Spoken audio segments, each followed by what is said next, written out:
Naam, kuna taarifa hapa nataka tuiangalie. Ni taarifa yenye kuzua taharuki na kuleta hofu. Ni kumhusu Mafwele, mkuu wa upelelezi wa makosa ya jinai kanda maalum ya Dar es Salaam ZCO. Leo Kamanda Muliro amelazimika kujibu sakata la madai ya kuuawa na kutoweka kwa Mafwele. Fanya jambo la busara kabla tuendelee, bonyeza alama ya like chini ya video hii kisha subscribe. Mvutano unaendelea kutanda kote jijini Dar es Salaam, huku sintomfahamu ikitanda alipo na hadhi ya ofisa mwandamizi wa polisi Faustin Mafwele, mtu ambaye ghafla amekuwa kitovu cha mjadala mkali wa kitaifa mitandaoni. Akiwa afisa wa uhalifu wa kanda maalum ya Dar es Salaam, Mafwele ana jukumu kubwa la kusimamia upelelezi mkubwa wa makosa ya jinai na kufanya ukimya unaozunguka hali yake kuwa wa kutisha zaidi baada ya wanaojiita Tanganyika Freedom Fighters TFF kuweza kutoa ripoti ambazo zimetisha na kuleta hofu nchini. Katika siku za hivi majuzi, uvumi huo umeenea kwa kasi, ukichochewa na madai ya mtandaoni na kanusho, na kuwaacha wananchi wakishikwa na hofu kumhusu Mafwele, pia wakichanganyikiwa na kujawa mashaka. Kutokuwepo kwa taarifa rasmi kumhusu Mafwele iliyo wazi na yakina kumezidisha siri hiyo. Hata hivyo, ripoti ambazo zilienezwa mitandaoni na TFF, uvumi na ripoti ambazo zimekuwa zikienea mitandaoni ni madai ya kwamba Mafwele ametoweka na hata wengine wanadai ya kwamba ameuawa. Kiini cha mzozo huo ni tuhuma zinazosambazwa na kikundi ambacho kinajiita Tanganyika Freedom Fighters TFF, ambacho kimemtuhumu Mafwele kuhusika na ukiukaji wa haki za binadamu. Madai haya, ingawa yanashirikiwa sana mitandaoni, bado hayajathibitishwa na hayana ushahidi thabiti kutoka kwa mamlaka zinazotambulika. Licha ya hayo, uzito wao wa kihisia na hali ya umakini imesababisha wasiwasi mkubwa miongoni mwa raia wa Tanzania, wanaharakati na waangalizi wa kisiasa. Kasi ya kuenea kwa mashtaka inaangazia nguvu inayokuwa ya mifumo ya kidijitali katika kuunda mazungumzo ya kitaifa, mara nyingi kabla ya uchunguzi rasmi au majibu ya kitaasisi. Mafwele si afisa wa kawaida nchini ambaye kutokuwepo ama kutoweka kwake kunaweza kusijulikane. Anajulikana sana ndani ya duru za utekelezaji wa sheria nchini kwa kushughulikia operesheni tata za uhalifu. Ushawishi wake unaenea zaidi ya upolisi wa kawaida hadi katika ujasusi wa hali ya juu na juhudi za usalama zilizoratibiwa. Hii inafanya kutokuwa na uhakika wowote kuhusu hali au eneo lake alipo kwa suala la maslahi ya umma na usalama wa taifa. Raia wengi sasa wanauliza ikiwa hali hii inaashiria suala la ndani zaidi ndani ya vyombo vya usalama au ikiwa ni kesi ya habari potofu inayozidi kudhibitiwa. Hata hivyo, hii imelazimisha serikali kumtuma Kamanda Muliro kuweza kulizungumzia hili na kutoa ripoti hii muhimu kumhusu Mafwele. Jiunge nami tuendelee ni kujuze Kamanda Muliro ametoa ripoti gani.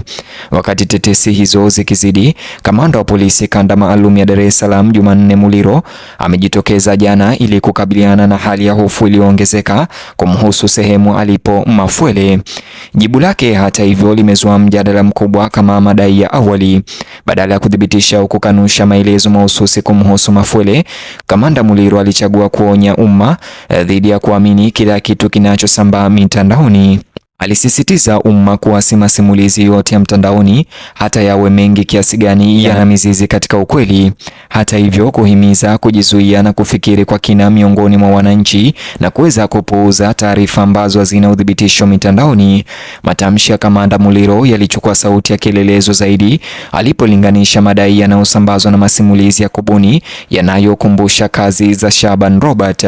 Kwa kuvuta mawazo ya kifasihi, alijaribu kusisitiza jinsi hadithi zinavyoweza kutengenezwa na kuaminiwa kwa urahisi hata zikitenganishwa na ukweli. Ulinganisho wake Muliro ulipendekeza kwamba mazungumzo ya sasa kumhusu Mafwele yanaweza kuendeshwa zaidi na uvumi kuliko ukweli uliothibitishwa. Hata hivyo, kwa wasikilizaji wengi, ulinganisho huu ulifanya kidogo kushughulikia suala la msingi na kupunguza taharuki. Hali halisi ya Mafwele bado haijulikani wazi. Kamanda Muliro hajamzungumzia zaidi kwa undani. Ukosefu wa uwazi wa undani umeunda kambi kundi mbili zilizogawanyika vikali kati ya umma wa Tanzania mitandaoni. Upande mmoja ni wale wanaokubali tahadhari ya Muliro na wanaona hali hiyo kama mfano halisi wa taarifa potofu zinazokuzwa na mitandao ya kijamii nchini.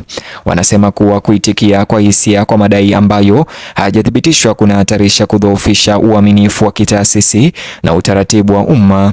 Upande wa pili ni wananchi wanaoona kukosekana kwa taarifa ya moja kwa moja na ya uwazi kuhusu Mafwele ni jambo la kutia shaka na hofu, wakitafsiri kuwa ni ishara kwamba mamlaka inaweza kuzuia taarifa muhimu. Jukumu la mitandao ya kijamii nchini katika sakata hii inayojitokeza haiwezi kupitiwa kupita kiasi. Mifumo inayoruhusu kushiriki papo hapo imebadilisha jinsi habari inavyoenea, mara nyingi kwa kupita michakato udhibitishaji wa kawaida. Kwa upande wa Mafwele, machapisho ya mitandaoni, maelezo ya sauti na nyuzi za kubahatisha zimeunda simulizi sambamba ambayo inashindana moja kwa moja na ukimya rasmi. Kasi hii ya kidijitali imefanya iwe vigumu zaidi kwa mamlaka kudhibiti simulizi au kurejesha utulivu mara tu shaka inapoanza. Kulingana na chanzo cha habari hizi ni TV ama kituo cha habari maarufu cha Tanzania kupitia mtandao wa kijamii wa Facebook ambacho kiliweza kunukuu na kusambaza ripoti yake Kamanda Muliro kumhusu Mafwele.